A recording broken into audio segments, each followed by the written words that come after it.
Hello everyone, welcome to the Free Study Jam and subscribe this channel for free study of mechanical engineering and general studies. तो आज हम लोग बात करेंगे theory of machine के question number 91 से लेके 120 तक। ओके, तो इससे पहले हम लोग strength of material, thermodynamics, heat transfer और फ्लूइड मैकेनिक्स को आर के जैन बुक से पूरी कवर कर चुके हैं।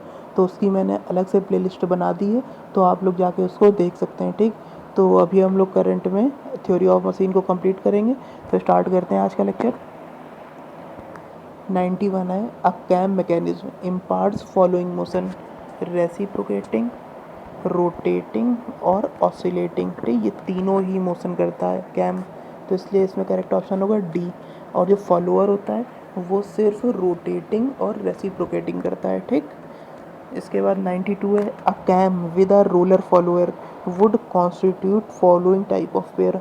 तो कैम फॉलोअर जो पेयर है वो किस टाइप का पेयर है? Higher pair. ठीक, so correct option is B part. 93 है, the approximate straight line mechanism is a 4 bar linkage. Okay, so correct option is A part. इसके बाद 94 है, open pair are those which have, देखिए point और line contact होता है वो कौन सा होता है? Higher pair. इसके बाद सरफेस कांटेक्ट वो कौन सा होता है? Lower pair. और सी है, elements of pair not held together mechanically, तो ये है आपका ओपन पेयर। ठीक, तो करेक्ट ऑप्शन क्या हो गया? सी। इसके बाद है आपका पॉकिलियर मैकेनिज्म हैज़, तो पॉकिलियर मैकेनिज्म में कितनी लिंक होती हैं? तो उसमें होती हैं 8 लिंक। ओके, इसके बाद हार्ट मैकेनिज्म हैज़, तो हार्ट मैकेनिज्म में होती हैं 6 लिंक्स। ओके, इसके बाद 97 है, a chain comprises of 5 links having 5 joints is it kinematic chain. देखिए काइनेमेटिक चेन के लिए आपको L इक्वल टू 2/3 J+2 में LHS इक्वल टू RHS होना चाहिए।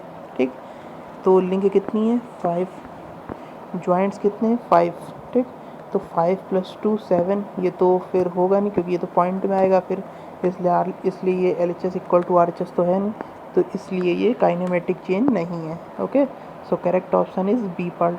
98 है, in the following equation L equal to 2/3 J+2 to determine whether और not the given chain in kinematic higher pair is treated equivalent to, तो इसमें क्या होगा? 2 lower pairs and 2 additional links. ठीक, तो इसमें करेक्ट ऑप्शन है ए पार्ट। तो हाई इसमें क्या है? हायर पेयर को हम लोग 2 लोअर पेयर और 2 एडिशनल लिंक्स की तरह ले सकते हैं। ठीक, इसके बाद है आपका 99, the main disadvantage of the sliding pair. तो देखिए स्लाइडिंग पेयर की वजह से तो पहले तो आपकी उसमें वियर होगी और दूसरा वो बल्कि होगा। Okay, correct option is D part. 100 है, for a kinematic chain to be considered as mechanism, तो इसमें क्या होना चाहिए कि कम से कम एक लिंक आपकी फिक्स होनी चाहिए। ठीक, correct option is B part.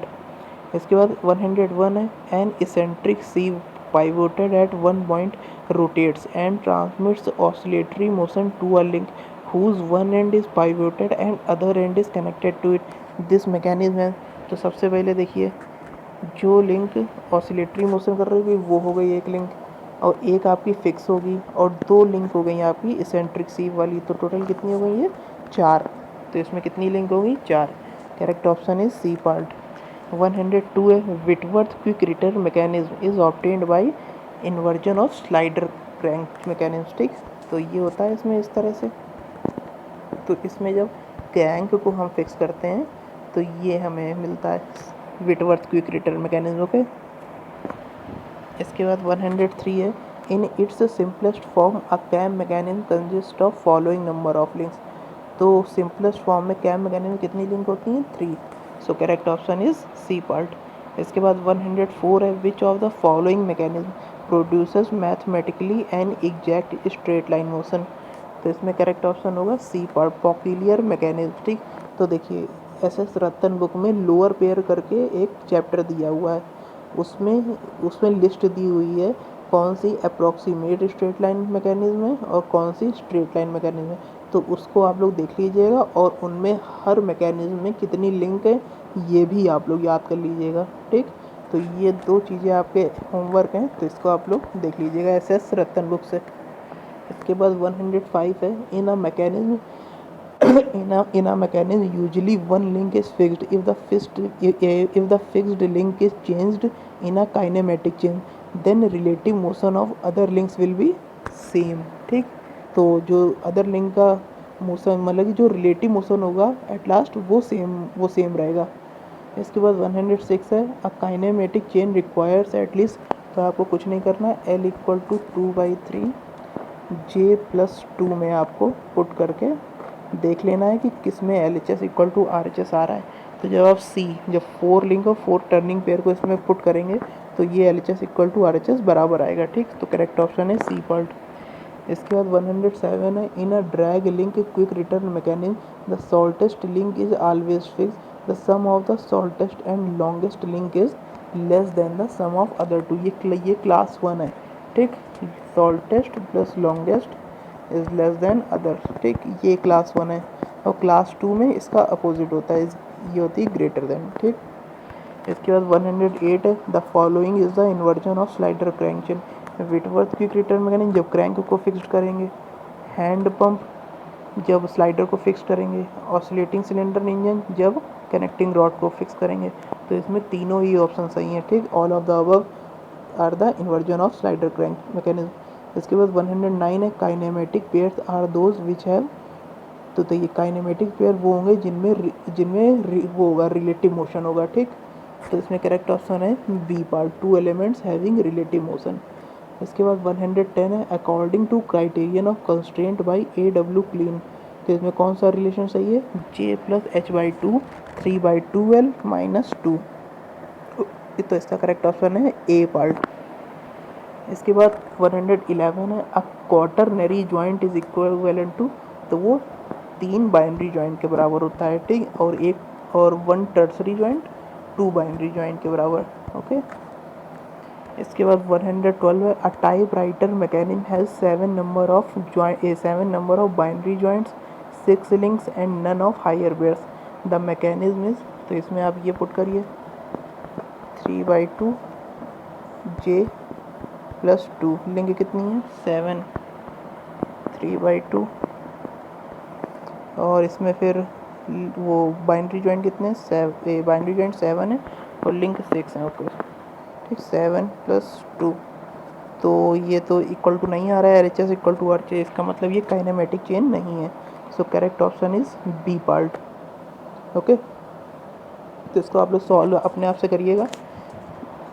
इसके बाद 113 है, in a 4 bar chain it is required to give an oscillatory motion to the, देखिए इसमें इन्होंने क्या दिया, नन ऑफ हायर भी, ये जो अभी आपने इक्वेशन देखी बेसिकली यही इक्वेशन है, जो ये इक्वेशन आई है L इक्वल टू 2/3।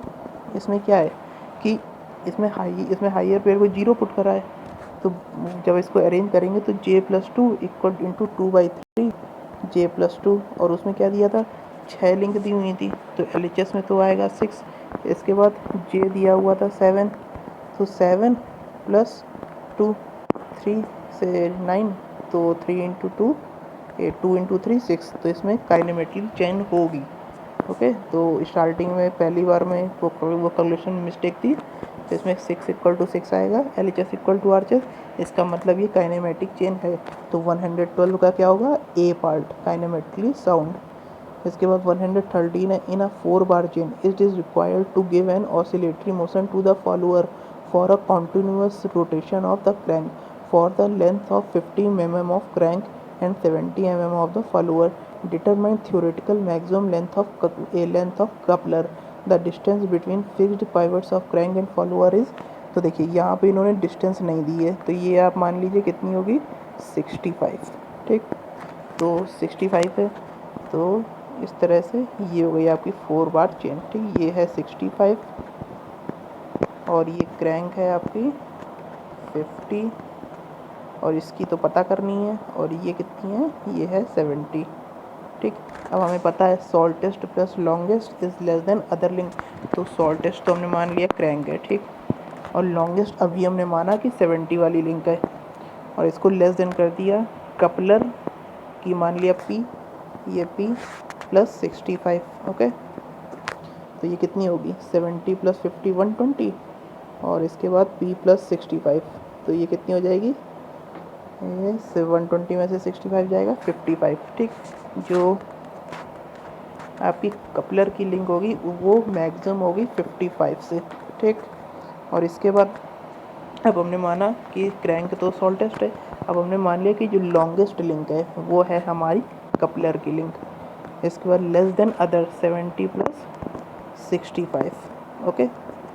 तो 135 में से 50 जाएगा 85, तो जो आपकी कपलर की लिंक आएगी वो आएगी आपकी 55 से लेके 85 के बीच में, ठीक। ये आएगी आपकी। अगर आप 65 की जगह 75 लेते तो आपके इन दोनों ऑप्शन से मैच हो जाता, ठीक।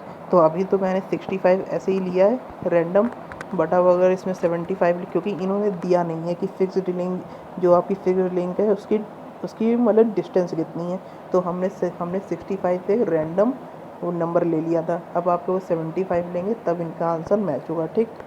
तो ये एक क्वेश्चन वो अधूरा था, ठीक। इसके बाद 115 है, in SHM acceleration is proportional to, तो एक्सीलरेशन प्रोपोर्शनल होता है ओमेगा स्क्वायर एक्स के, ओके। तो ये किसके प्रोपोर्शनल है, डिस्प्लेसमेंट के, ठीक। So correct option is B part. इसके बाद 116 है, in SHM the ratio of acceleration and displacement is proportional to omega square, okay. So correct option is C part. 117 है, in SHM the velocity vector with respect to displacement vector is leads by 90 degree, okay. So correct option is A part. और velocity vector से acceleration vector lead करेगा 90 degree, तो basically आपका जो acceleration vector है वो displacement vector से 180 degree lead करेगा, ओके। इसके बाद 118 है, a body having moment of inertia of 30 kilogram metre square is rotating at 210 RPM and messes with another body at rest having moment of inertia of 40 kilogram metre square, the resultant speed after messing। तो देखिए इसमें आपको moment conserve कराना आई omega, ठीक। तो पहली वाली body का कितना है 30 × 210, सेकेंड बॉडी का 0 वेलोसिटी है और वो आपका 40 इक्वल टू, अब मोमेंट ऑफ इनर्शिया टोटल 70 हो जाएगा, 30 + 40 इंटू वेलोसिटी, तो ये तो 0 हो गया, तो 30 × 210 डिवाइडेड बाई 70, तो ये आपका आ जाएगा 90 RPM, okay. So correct option is A part. इसके बाद 119 है, inertia force acts opposite to the direction of accelerating force, तो इसका करेक्ट ऑप्शन रहेगा सी। इसके बाद आपका 120 है, the frequency of oscillation at moon compare to earth, तो ओमेगा एन इक्वल टू कितना होता है G/डेल्टा, तो मून पे जो आपका G होता है वो कितना होता है G/6, तो जिसको जब आप बाहर निकालेंगे तो वो आ जाएगा omega n equal to 1/2.44 under G/डेल्टा means 2.44 times less, okay. So correct option is D part, ठीक। तो ये हो गया है आपके 30 क्वेश्चन। इसके आगे 30 क्वेश्चन हम लोग देखेंगे नेक्स्ट वो लेक्चर में। So thank you guys and subscribe this channel.